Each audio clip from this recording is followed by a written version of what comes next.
Hoje eu vou conversar com Jean-Marc Dreyer. Ele é um dos bankers mais experientes do Brasil. Ele é nascido na França, mas o coração dele já é brasileiro. Trabalhamos juntos no BNP Paribas, lá atrás.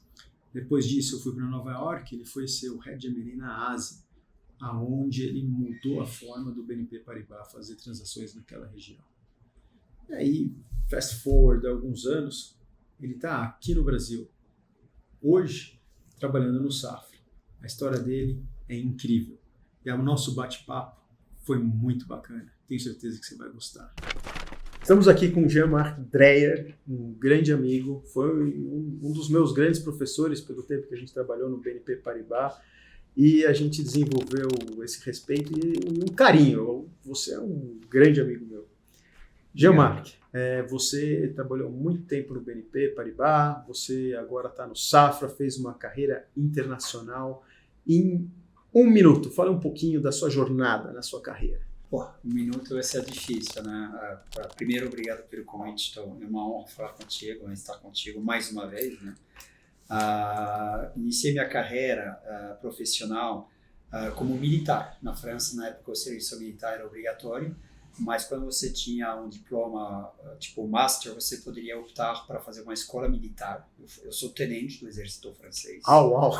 Eu não sabia disso. Sou tenente do exército francês e depois você tinha um concurso e dependendo da classificação você podia optar para o país. É tipo um concurso. Então o primeiro pegava um país, o segundo e assim por diante.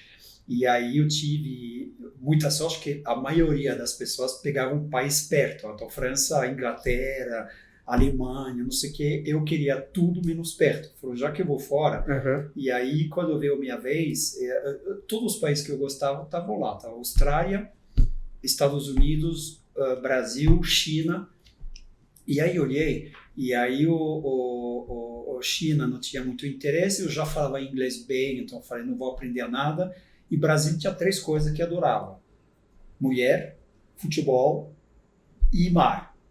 Muito bom. Márcio, você quer te dar uma dica? Você falou 1 minuto, já passei de 1 minuto, mas é muito engraçado. Na época não existia, eu sou velho, né? Não existia a internet. Aí eu peguei o dicionário e aí eu olhei São Paulo, porque era São Paulo. Olhei São Paulo, Porto Santos, mar, tô lá. Aí eu não sabia que tinha estado em São Paulo, porque na França não tem estado. E aí eu cheguei em São Paulo, te juro, né? Porque, outra época, né? Aí eu cheguei, aterrissei em Guarulhos, né? Choque, né? Para quem via de Paris. Eu falei, cadê o mar? Não tinha mar. Eu falei, tô aqui, vou passar 1 ano e meio, não tem mar. E aí, depois eu entendi que era o estado de São Paulo que tinha um porto, mas a cidade de São Paulo não tinha, enfim. Então, assim começou minha carreira no Brasil. Fiquei um pouco no Brasil. Depois, por razões particulares, voltei na França 1 ano, mas sempre com saudade do Brasil, estava louco para voltar. Voltei no Brasil alguns anos depois, fiquei de 94 para no Real até 2004, onde tive uma proposta para ir na China. Aí sim, eu falei, não, vou lá, a China estava bombando na época, passei 3 anos na China, depois o banco me pediu para ir em Dubai, eu passei 2 anos em Dubai, até a crise, né, também, que teve em Dubai, e depois eu quis voltar no Brasil, razão pessoal, filhos, estavam adolescentes, achei que era um bom momento para voltar no Brasil. Então, eu voltei em 2009 e desde então estou no Brasil. Então, esse é o percurso, né, em termos de país. Eu sempre prefiro falar de país do que de empresa, porque em qual eu trabalhei, desculpa. Entendi. E aí, 94 até 2004 no Brasil, foi tudo BNP Paribas? Foi Paribas e BNP Paribas, né? Também uma coisa engraçada que eu iniciei minha carreira no BNP, deu minha demissão do BNP que não me dava bem, aí fui no Paribas e depois o BNP comprou o Paribas. Então fiz BNP Paribas, BNP Paribas. Oui. Muito bom. E aí você foi para a China pelo BNP Paribas, depois Dubai pelo BNP Paribas e você voltou pelo BNP Paribas? Pelo BNP Paribas, fiquei só 1 ano e meio, depois fui convidado para me juntar ao Citibank. Sim, fiquei verdade. 7 anos no Citibank. E depois o Davi Safra me convidou para me juntar ao Banco Safra, ele estava montando o banco de investimento, e desde então estou no Safra. E você está no Safra? 7 anos. Também? 7 anos também. Me conta como é que é essa jornada internacional, porque, sem contar Brasil, né? Porque para você Brasil já é internacional, né? Mas como é que foi sair do Brasil ir para a Ásia, as diferenças culturais, como é fazer deal na Europa, como é fazer deal no Brasil, como é fazer deal na Ásia. Me conta um pouco sobre isso. Vamos lá. Primeiro, eu acho que uma vida internacional é uma vocação. Quando eu era jovem, meu pai me falava: Jean, o que você quer fazer? Aí minha resposta: viajar. Aí ele falava: viajar não é uma profissão. Aí eu falava: o que tem que fazer como profissão para viajar? Por exemplo, eu estava louco na época para ser policial.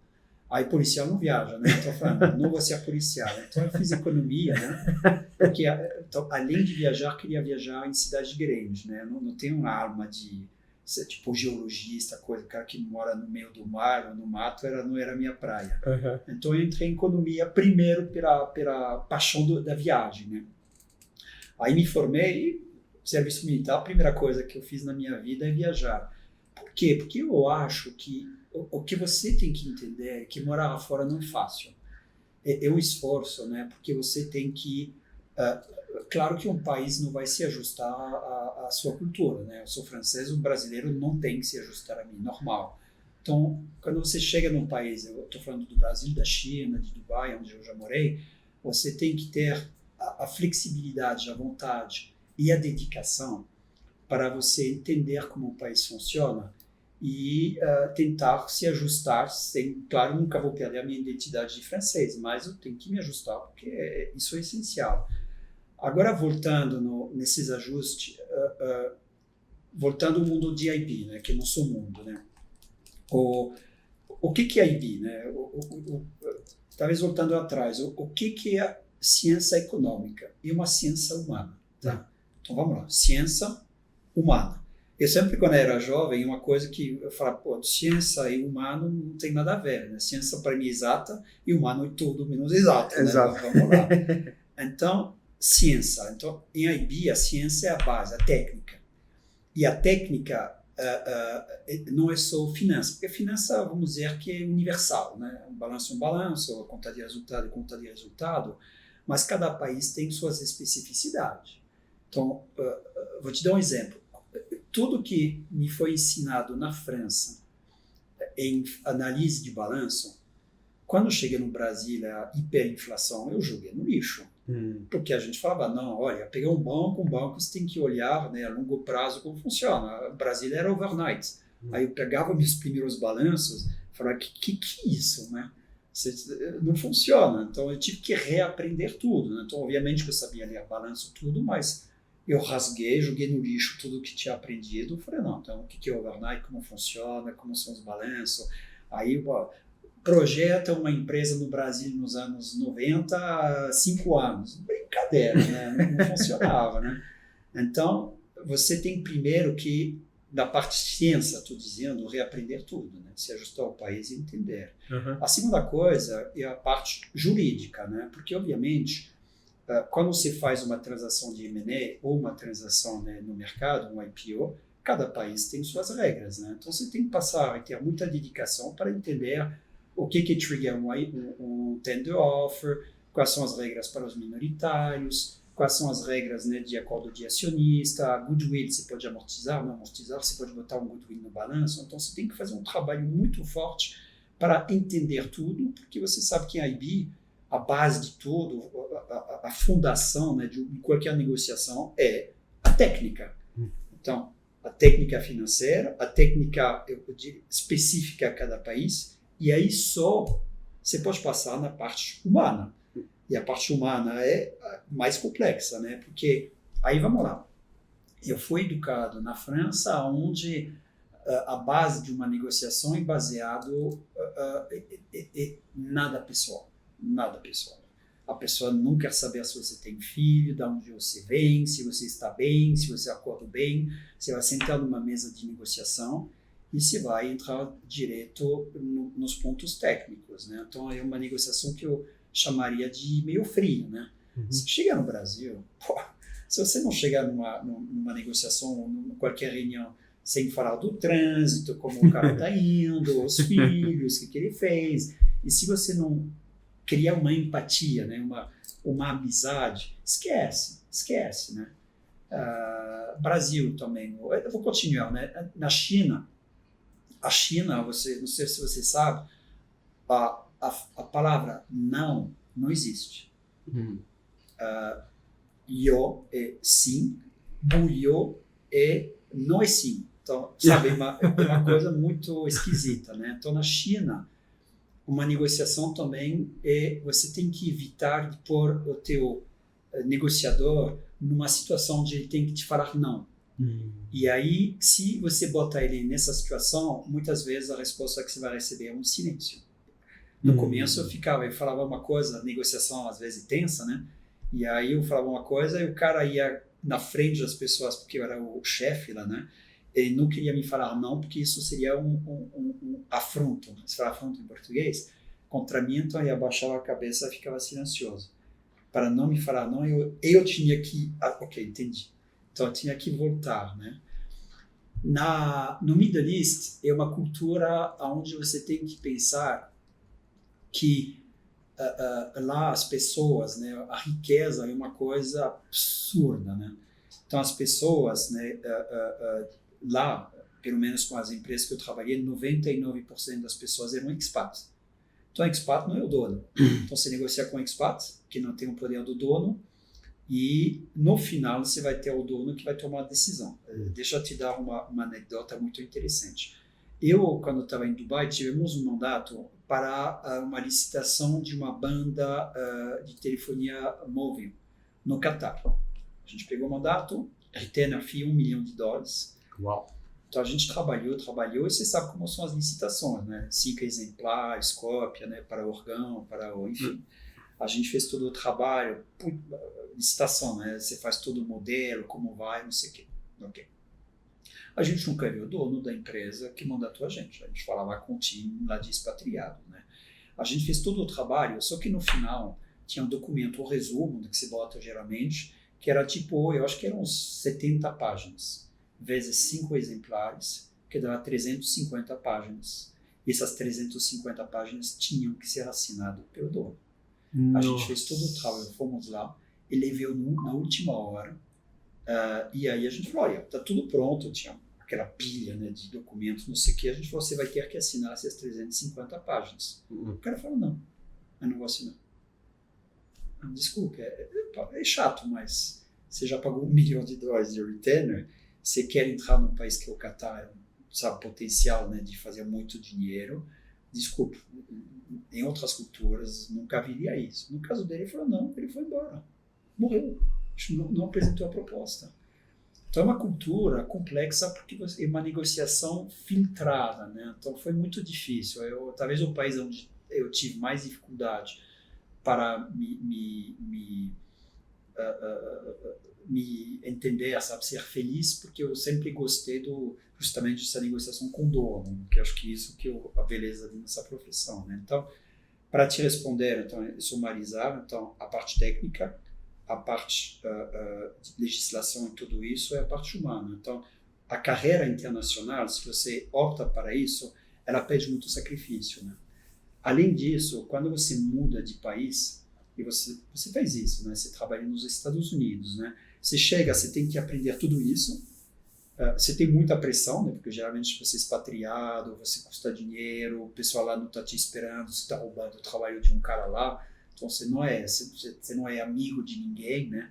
Então você tem que você tem que se instalar, pagar as coisas, aprender como funciona a vida. Se você tem uma família, você tem que trazer a tua família, né? Então, eu vou te dizer que o primeiro ano de uma expatriação é difícil, né? É muito difícil. Então, se você não está apaixonado, está muito motivado para ter uma carreira internacional, faz. É muito sacrifício, mas para quem gosta é fantástico, né? Porque é uma página branca, onde ninguém está te esperando, você não está chegando lá como, sabe, carioca para ajudar São Paulo a crescer, e você tem que sobreviver, né? Mas são desafios que eu acho fantásticos.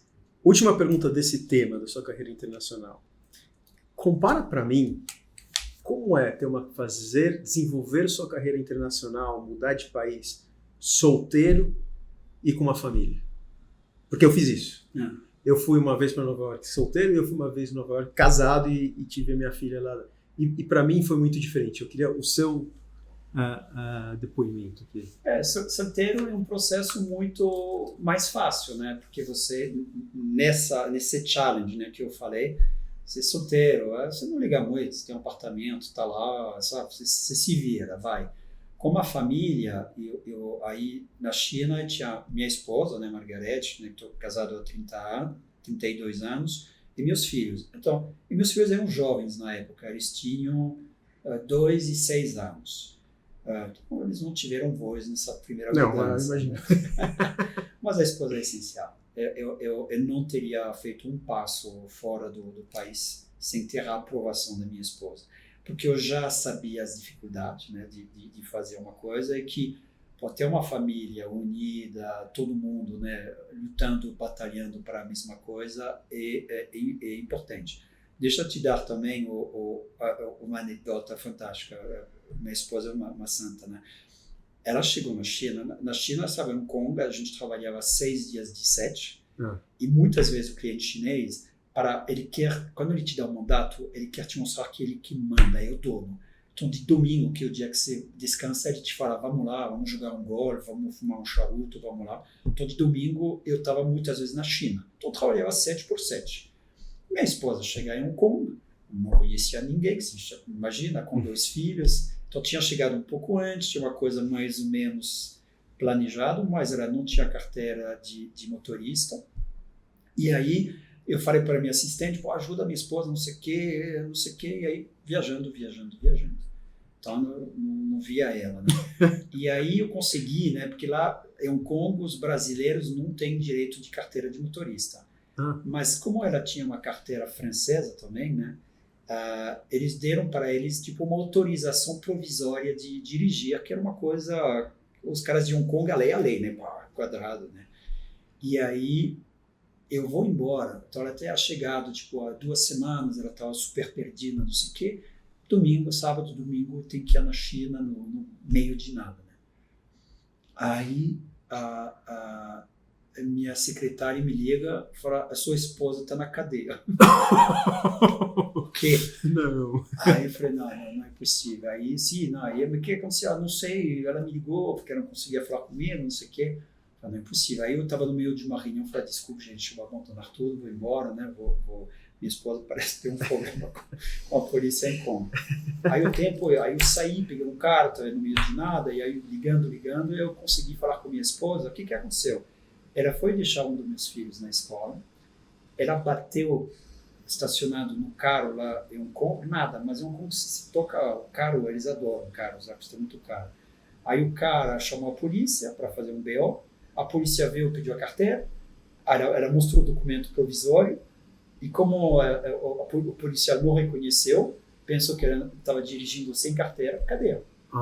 Então, não sei o quê. Então, sabe, o exemplo de que se tua esposa está indo lá sem querer e tem esse tipo de problema, porque a esposa tem uns problemas. E, by the way, toda essa coisa de, sabe, conseguir eletricidade, gás, ela que fez, estava trabalhando. Então, ela pegou todo esse carrego, né, pesado, né? Então, mas bom, tudo bem, deu tudo certo, foi difícil, mas então, acho que a primeira coisa, você falou da diferença, é se você tem uma família, você tem que ter o apoio total, primeiro da tua esposa, os filhos, mas na primeira, eu te falei, né, quando eu fiz a introdução, na primeira e segunda coisa, eu estava convencido que para meus filhos seria uma escola fantástica, né, falar inglês, e a escola inglesa, a gente visitou lá, a gente foi, em Angkor Wat, né, no Vietnã, visitar as coisas, a gente foi em Dubai, a gente foi nas pirâmides, na Jordânia, né, Petra, então acho que para eles foi fantástico, mas quando eles chegaram na adolescência, acho que é aí que eu falei, adolescência, acho que é o momento que eles precisaram de um pouco mais de estabilidade. Para construir o círculo social. Né, quando eu soube que a gente ia voltar para o Brasil, eu fiz um jantar, uma surpresa, minha esposa, claro, sabia, né, mas eu falei para meus filhos, papai tem uma boa notícia, vamos voltar em casa. E o Lucas falou, vamos voltar para Hong Kong. Que ele cresceu lá, né? Exatamente, ele foi lá com 2 anos, então para eles a casa era coisa. Outra anedota muito engraçada, quando a gente voltou no Brasil, Hong Kong, Dubai é muito seguro, né? Então a gente voltou no Brasil e lá a gente deixava as janelas abertas, não sei o quê. E aí o inglês do Lucas estava só, né? Porque ele ia em uma escola inglesa, né? britânica, e em casa minha esposa falava, mas sabe como é, né? Não era o dia a dia, né? E aí a gente falou para ele de fechar a janela porque aqui tinha ladrão. E aí ele confundiu ladrão com dragão. Aí ele achava que tinha dragão no Brasil. Porque tem dragão na China, o dragão é culturalmente muito importante. Interessante. Mas Cara, maravilhoso, maravilhoso. Vem cá, se você está gostando dessa conversa, não esquece de dar um like lá embaixo. Ajuda a gente a chegar a mais pessoas, impactar mais gente.